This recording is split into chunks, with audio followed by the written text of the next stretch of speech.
मध्य प्रदेश में विधानसभा का सत्र शुरू होने वाला है और कांग्रेस भारतीय जनता पार्टी की मोहन यादव सरकार को घेरने की पूरी कोशिश कर रही है। पहले भी पार्टी ने तमाम मुद्दों को उठाया और सरकार को घेरा। अब विधानसभा का बजट सत्र होने वाला है और सरकार की नीतियों के खिलाफ कांग्रेस लामबंद होने की कोशिश कर रही है।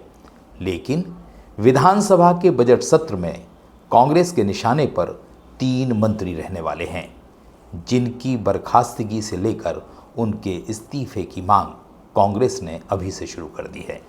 दोस्तों नमस्कार, मैं हूं संदीप पौराणिक। मध्य प्रदेश में बीते कुछ समय में कई ऐसे मामले हुए हैं जिन्होंने भारतीय जनता पार्टी की मोहन यादव सरकार की मुश्किलें बढ़ाई हैं।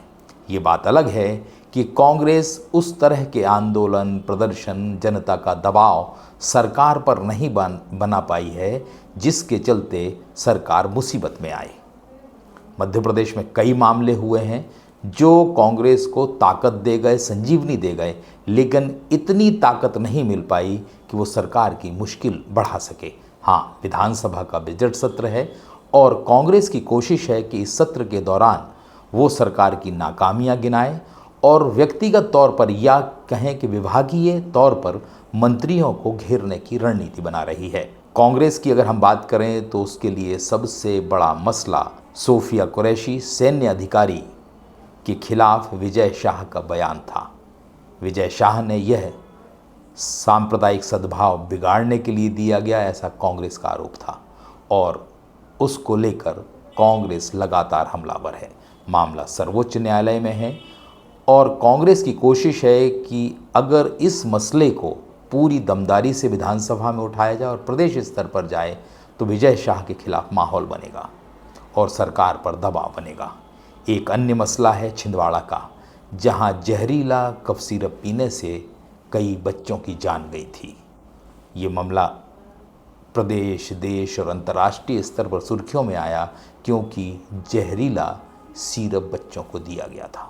सरकार लगातार कार्रवाई भी कर रही है, लेकिन कांग्रेस सीधे तौर पर इस पूरे घटनाक्रम के लिए या यूँ कहें कि जहरीले कफ सिरप की सप्लाई के लिए राजन शुक्ल को घेर रही है।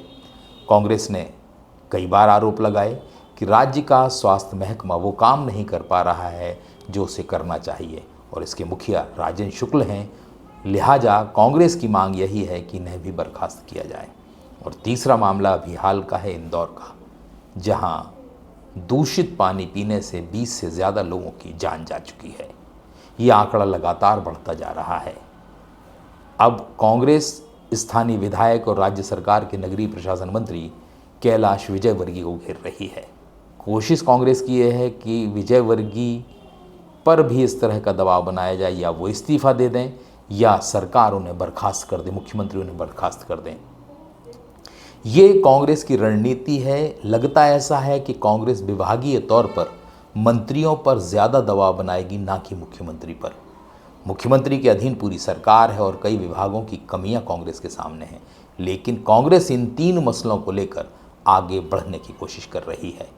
देखते हैं विधानसभा सत्र के दौरान क्या वाकई में कांग्रेस इन तीनों मसलों पर अडिग रहेगी, क्योंकि इसे प्रदेश अध्यक्ष जीतू पटवारी उठा रहे हैं और विधानसभा में कोई भी मसला होगा या गंभीर बात होगी तो नेता प्रतिपक्ष उमंग सिंगार उठाएंगे। क्या उमंग सिंगार और जीतू पटवारी के बीच किसी बैठक में इसकी रणनीति बनी है, या फिर जो जीतू पटवारी कहेंगे वो विधानसभा में नज़र नहीं आएगा, या फिर दोनों आगामी समय में बैठक करके कोई एक साझा रणनीति बनाएंगे और कांग्रेस बीजेपी के नेताओं खासकर मंत्रियों को घेरने की कोशिश करेगी। ये तो वक्त बताएगा। दोस्तों आज के लिए इतना ही। नमस्कार।